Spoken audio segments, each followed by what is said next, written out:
think there needs to be some clarification about the structure of Funky Bubbles Entertainment. You can ask me some questions if you like. I'm okay. What do you study? Politics. Politics? Yeah. I was just talking about politics just now. What are you applying for or something? Oh no, my friend wrote this book. Yeah. He had a conference on it in New York, so if you're interested in politics, you're more than welcome for citations. What area of politics? This is quite contemporary. Do you want to have a look at it? Thank you, I'm okay. I'm sorry to go. Okay, have a good afternoon. What year are you in, out of curiosity? Third year. Third year, dissertation? Yeah, this is pretty much. What are you writing your dissertation on? Gun control. Gun control? Yeah. In America. In America? Are you sorry, I really have to go. pro or contra? Sorry? Pro or contra? Oh my god, everyone asks that question. I'm not anything. Yeah. Okay. See you later. We don't agree with hypocrisy, though, do we? I'm quite pro Obama, to be honest. However, he's inherited a lot of problems from George Bush Senior, which some people have neglected in the current generation. But the older generations understand the Cold War. And considering how many and more of our lives, our commerce and our social interactions are conducted online, this means access to technology might very well come at the cost of the rights, or at least of the reasonable expectation of privacy. Some legal scholars have even speculated that this aspect of digital culture will soon precipitate a constitutional crisis. Not only might our Code of Civil Liberties have to be rewritten to be inclusive of virtual worlds, but also the boundaries associated with the sovereign nation-state are meaningless in the World Wide Web of commerce, communication and entertainment. What is more, while legal procedures and precedents have come down on the side of the individual consumer's reasonable expectations of privacy, with the increasing sophistication of online tracking devices, this benchmark of reasonable expectation is increasingly scaled downward. As has recently been reported, media and technology companies are incorporating what is called flash cookies into their websites. This means that even though an individual might set their personal settings to maximum privacy, and thus limit or exclude tracking cookies altogether, flash cookies are stored in a separate directory and are not so easy to detect and control. The result is that the software allows companies to create detailed profiles of consumers without their knowledge. Let there be no mistake, in spite of the overtones of an authoritarian state associated with Big Brother, it is the technology and the corporate collusion that makes Big Brother's dream of a surveillance society a viable possibility and actuality. While many in the West condemn China for its Green Damn Youth Escort software package, which is effectively a government spyware system, one technology blogger argues that this is bad civic hygiene to build technologies that could someday be used to facilitate a police state. This is to say nothing of the potential unofficial uses of this surveillance technology.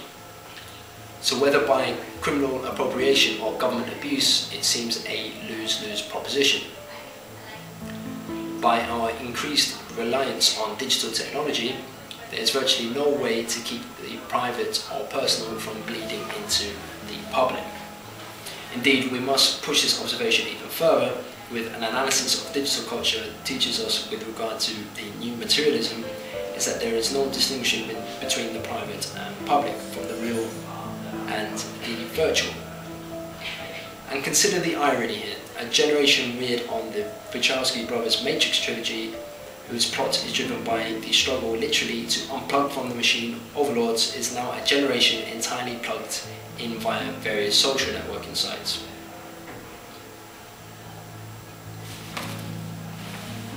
This is important because I met in person Cornel West after he had a panel on this book with Clayton, Crockett and Jeff Robbins in New York at the Union Theological Seminary.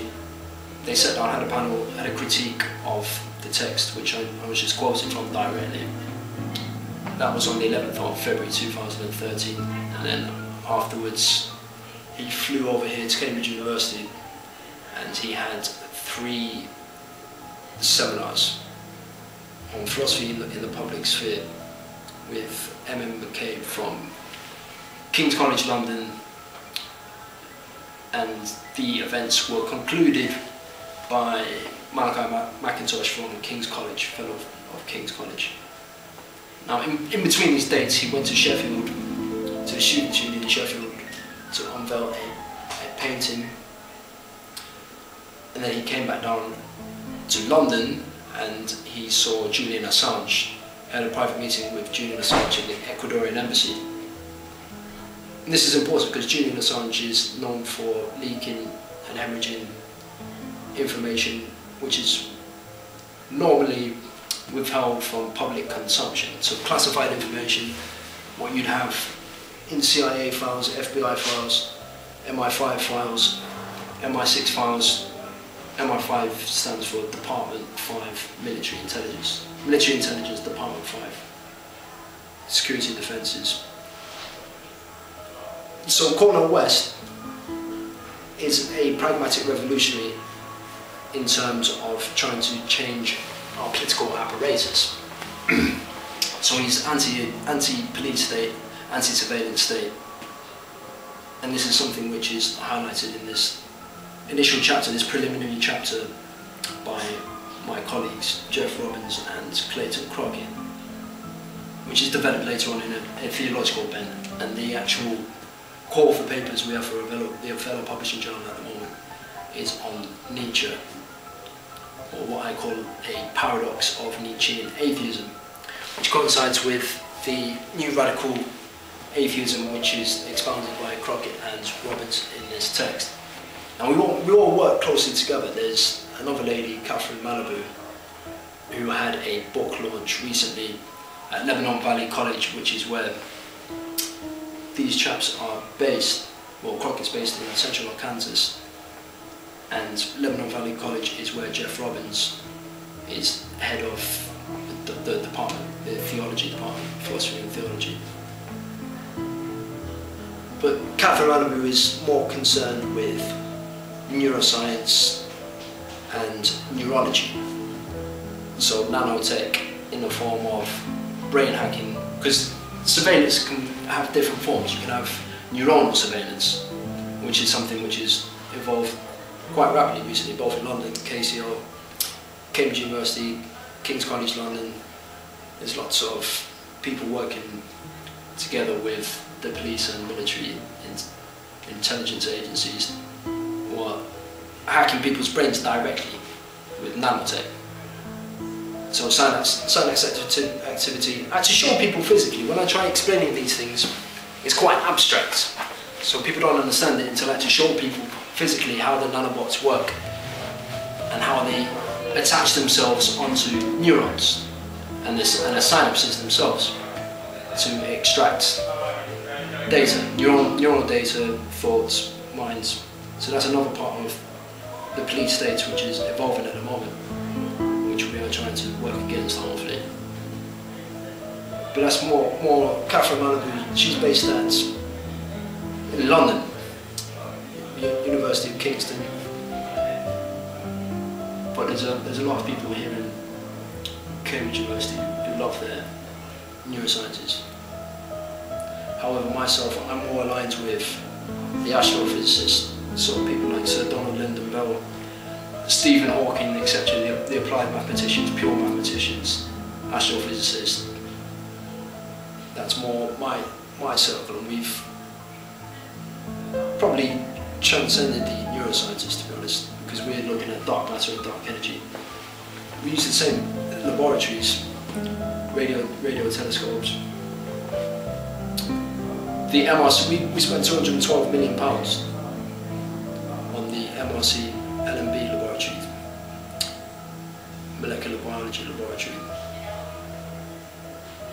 However, because we're slightly more advanced,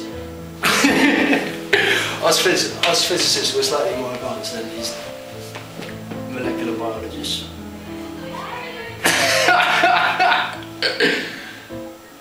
But we all talk to each other, all the chemists, especially in the Isaac Newton Institute.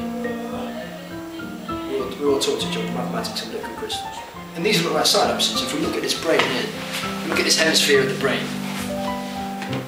We have the roots here on the earth. You see, there's the implicit neuroscience. This is well worth reading.